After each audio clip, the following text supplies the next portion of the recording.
says so. I do as my soul says. Right. It's the same as spirit, right? I am willing to listen to the yearning of my soul. Oh, I just love that reminder. I studied voice with Suzanne Sterling in the Bay Area, and just a beautiful reminder there. So welcome again. I'm still Reverend Suzanne. I remember Reverend Maggie used to always say that. I'm still Reverend Maggie. And this month in the Centers for Spiritual Living, we're talking about holy boldness. And if you are a Science of Mind magazine subscriber, or you read the dailies in the Science of Mind magazine, it's been all about boldness. Be bold in your practice, bold curiosity, bold pride, bold imagination, be boldly open at the top and the bottom, the antithesis of boldness, bold habits, make bold choices, and ask with boldness. You get it? Yeah. To be bold. Bold doesn't have to be outrageous.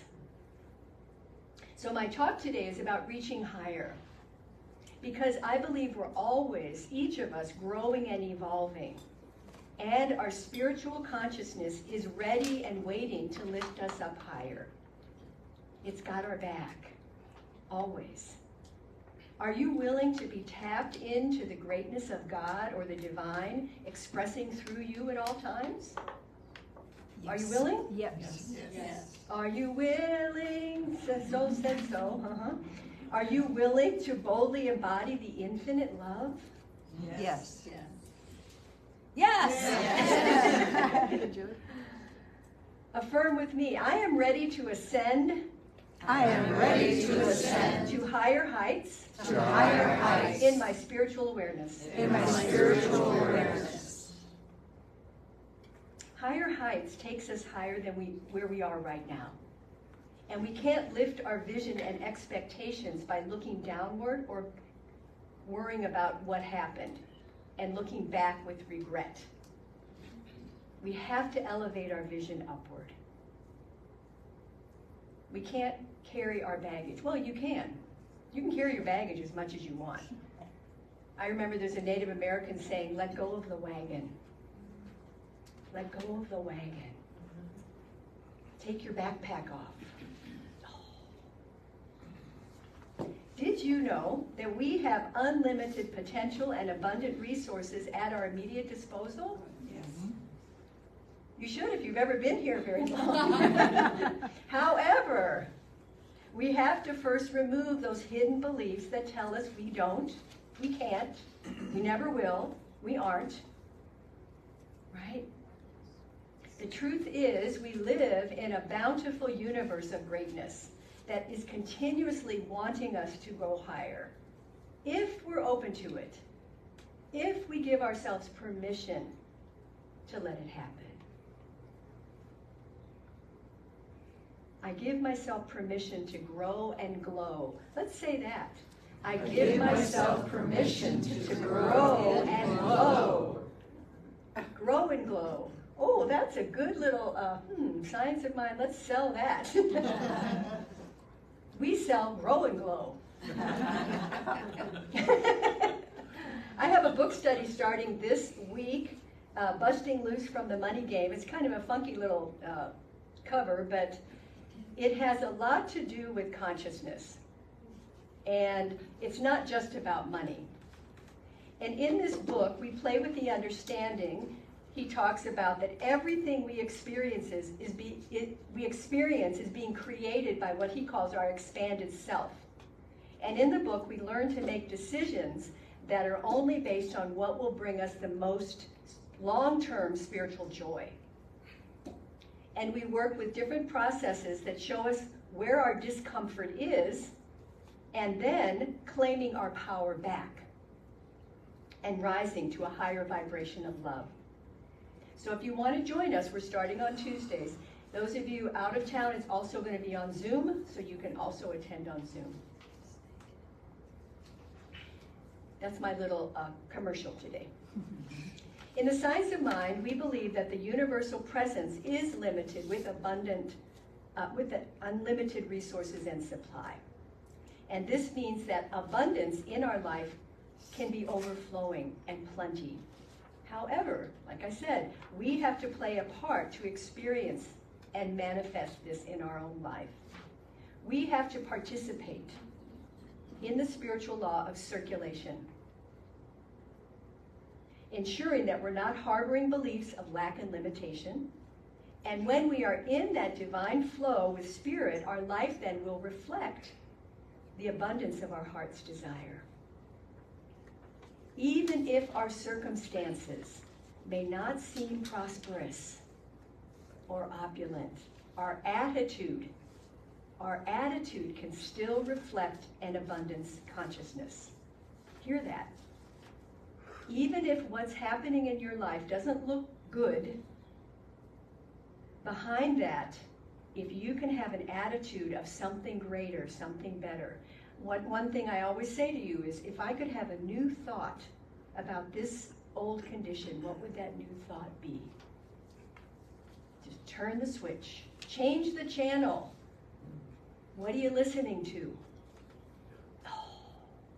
Oh. Because not all people who are rich in resources are happy people. Have you ever noticed? In order to continue excelling in life and ascending in consciousness, we must be open to moving to a higher place, higher height. And we have to do our practices. So as we continue to grow in consciousness, we move beyond where we are to another rung on the ladder. We begin to notice our growth, and that we're kind of past where we used to react to things. We grow, we mature, we gain wisdom. We begin to see things more clearly. We begin to hear that intuitive voice maybe a little bit more. And some things just don't seem as difficult as they used to be. Anybody ever got that feeling from this study? Mm-hmm. Yeah, I know you all do. Because if you've been at the Foothill Center for any length of time, you've noticed, I'm sure, and you're much more aware quickly of when you're off track.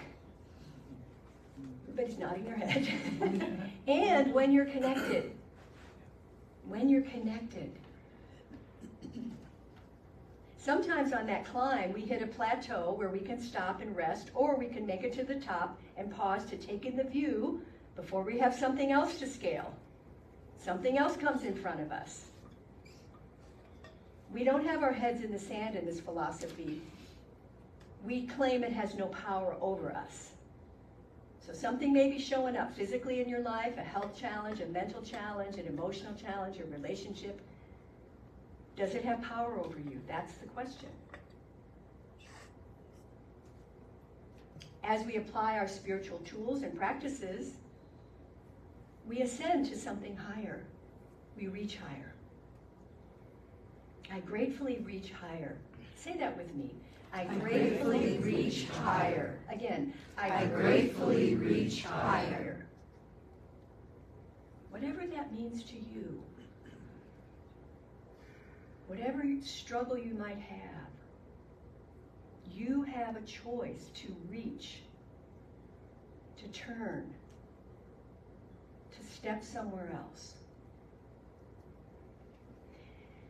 As I said, Rex and I just got back from this road trip, and one of the places we went was Port Townsend, Washington, where my nephew lives, and he is a naturalist who takes people all over the world and fills them in on nature, the birds and the plants and all of that. And he wrote an article for this magazine called Adventures Northwest. He wrote an article called Life on the Edge, the West Coast Trail by Stephen Grace. It's a 50-mile trail on Canada's Vancouver Island, called the WCT. You may have heard of it before.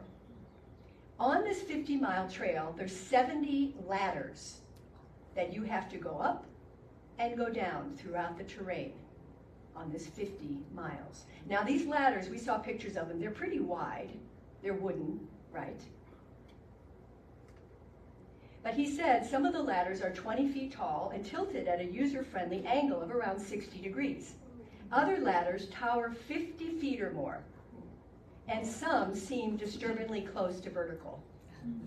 So imagine this. You got a backpack on.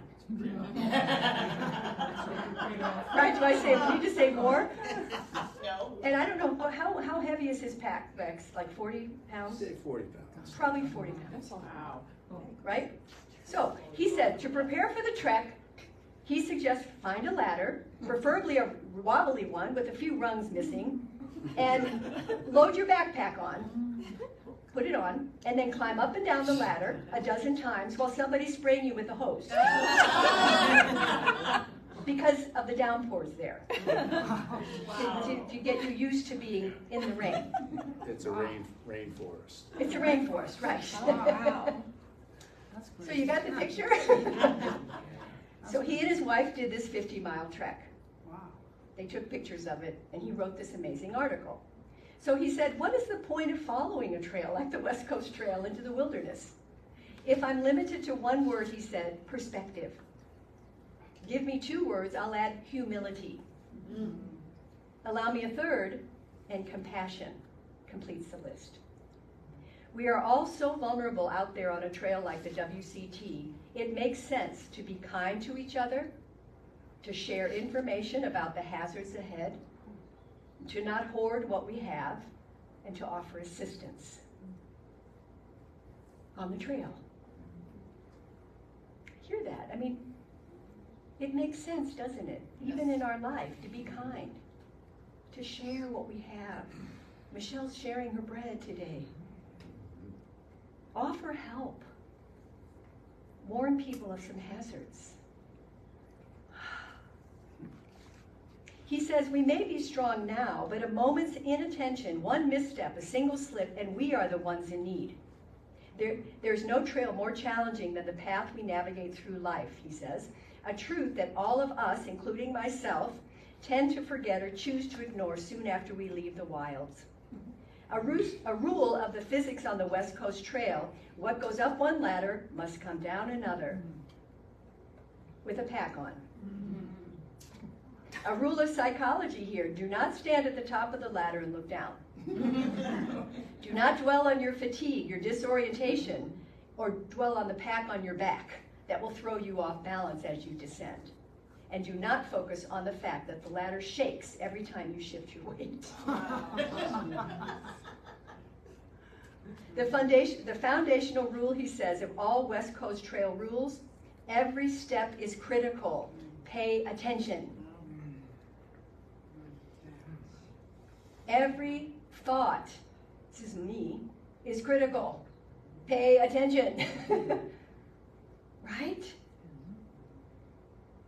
Every decision we make, every choice we make is critical to our well-being. Pay attention. I say all the time, where am I coming from? How does it serve me? How's that making me feel? How's it working for me? To be upset all the time. How's that working for me? Every step is critical. So Amy, his wife, tracked her steps, and over the course of 7 days, the device on her wrist recorded 180,093 steps. Oh, wow. Oh, wow. Almost every one of those required fierce concentration, he said. Now, they enjoyed themselves, but they were aware. So he says, finally, if you enjoy letting your mind wander while hiking on cruiser trails, the West Coast Trail might not be for you. If you want to just cruise through life. If, however, you're like me and find that focusing intensely on your surroundings as you move through complicated terrain is a form of meditation that shuts down the inane chatter in your brain, then the West Coast Trail will be your bliss. Nature, he says, built us for survival. We are capable of more than we think we are. Thank you, Nephew Steve. Can you just imagine that? So ask yourself right now, are there any obstacles to my moving to higher heights in my life?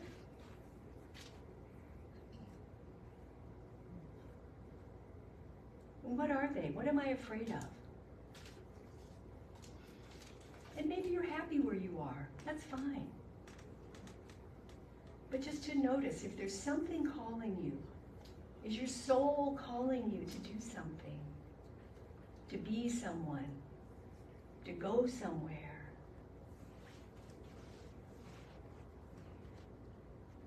As we reach higher in our spiritual experience through our sacred relationship with Spirit, it can be a form of ascending to a heavenly state, like climbing a ladder. In the science of mind, we believe that heaven is a state of consciousness, right? It's not a place we go to when we die. I know you've heard that before. So how do we get there? And what are the steps that we take for this heavenly ascension in consciousness? Well, obvious things are we can do it through meditation, having a consistent practice, prayer, spiritual mind treatment, studying sacred writings, sacred music or movement, whatever brings a greater understanding of the meaning of life and higher levels of awareness. Our founder, Ernest Holmes, said, "We are surrounded by an infinite possibility. It is goodness, life, law, and reason, and it wishes to express through us." Through us. I do believe that the universe meets us where we are, supports our efforts, and invites us to more growth and expansion. Because we are forever being born anew and rising into a new experience with our own greatness. Whether you're doing the work to heal your old wounds or old beliefs, or whether we're in outreach to the community, we all continue to climb the ladder to that heaven that is our inner consciousness. And then we expand. Expand into something maybe we never thought possible. Spirit guides and lifts us up into higher heights. But we have to be open and give ourselves permission. I give myself permission to grow and glow. Let's say that again. I give myself permission to grow and glow.